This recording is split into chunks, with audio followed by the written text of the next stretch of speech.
Okay, well, the point of this assignment is near useless now because I'm doing it so very late in the semester, but I think I will still enjoy doing it as I have finishing the outline and now giving the speech itself.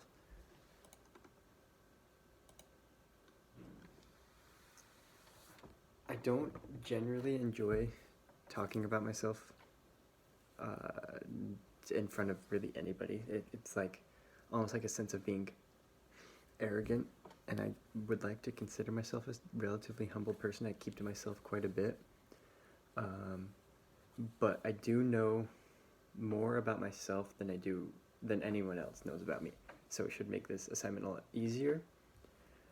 With that being said, it may seem as a shock to some people, but I consider myself one of the hardest working people that I know.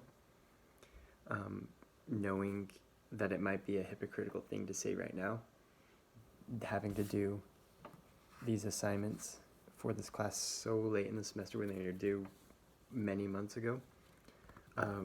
But to be put in the situation that I am, to be in school, to be on the track team here, I consider myself not only lucky but a hard worker to be able to put myself in the position that I am. For my 3 objects that I will be presenting today, it will be in chronological order of when they started to actually mean something to me. More than, like, obviously it has to be something that is of value to me, not just something that takes up space.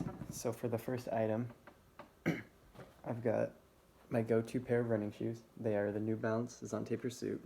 No, being New Balance, they aren't just some pair of dad shoes. I've been running in these shoes, in this model of shoes, for almost 2 years now, just under 2 years. I love the history of New Balance and the design and the feel, and they've never done me wrong. They've always been a good shoe. With that being said, being on the track team, like, obviously being a runner, you need running shoes, and that is the first step. Like, in my opinion, choosing the shoes that you wear is key to becoming what you want. So if you want to be a dancer, get dance shoes, ballet shoes. If you want to be a construction worker, get steel toe boots. If you want to be a runner, get running shoes. That's the easiest way, the first step in becoming what you want. For the second object, this one goes back to my senior year. It's a quote by Inky Johnson, if you don't know who that is. He lived a very rough childhood, but worked very hard, very hard.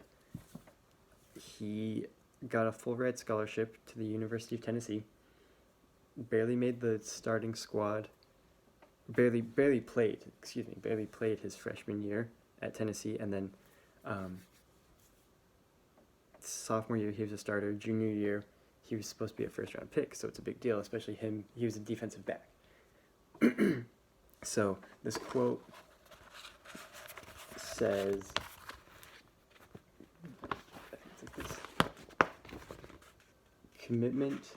So it's his definition of commitment, and I'll say why this is important to me. So it's staying loyal to what you said you were going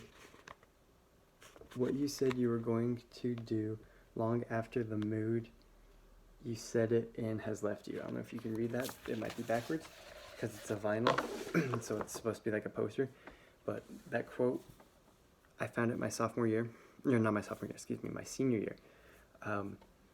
Being at Riverton High School at the time, just 40 minutes north, I was really the only runner of the class of 2018 who made a lasting impact based on performance.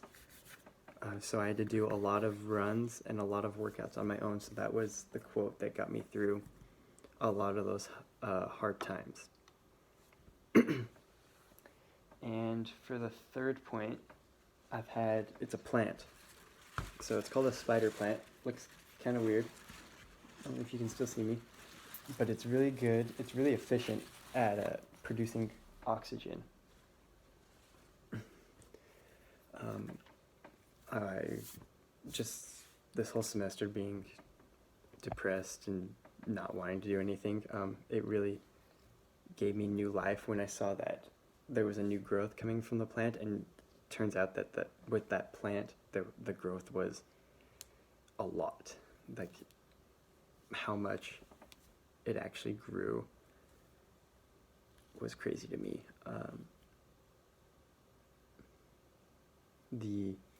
It was, yeah.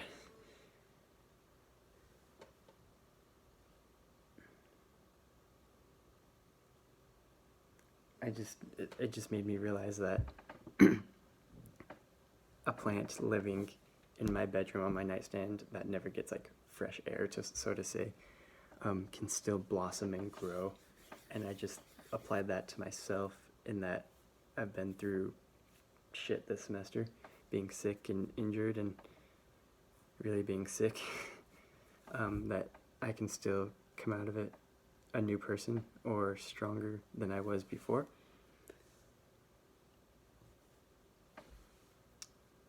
Yeah, it was something extraordinary can happen to any of us, to anything, if you just allow it to be, and just to be open. Initially, I didn't know what I wanted to do for 2 out of these 3 objects. I knew right off the bat that I wanted to do the plant, especially being like so fresh in my mind and new to me. The other 2 I had to really think about. However, I am happy with what I chose, because I feel like it suits me very well, so indefinitely I can't be mad about it. Like I said earlier, everything that we do starts with the ground underneath our feet and the shoes that we wear. So you just got to build that foundation and work up from there if you want to do or achieve anything great. To live your life, so with the quote, to live your life full of equipment and to not be a slave to your emotions, there's a quote by Eliud Kipchoge. He's a Kenyan distance runner who was the first person to ever break 2 hours in the marathon. He said, "Only the disciplined in life are free."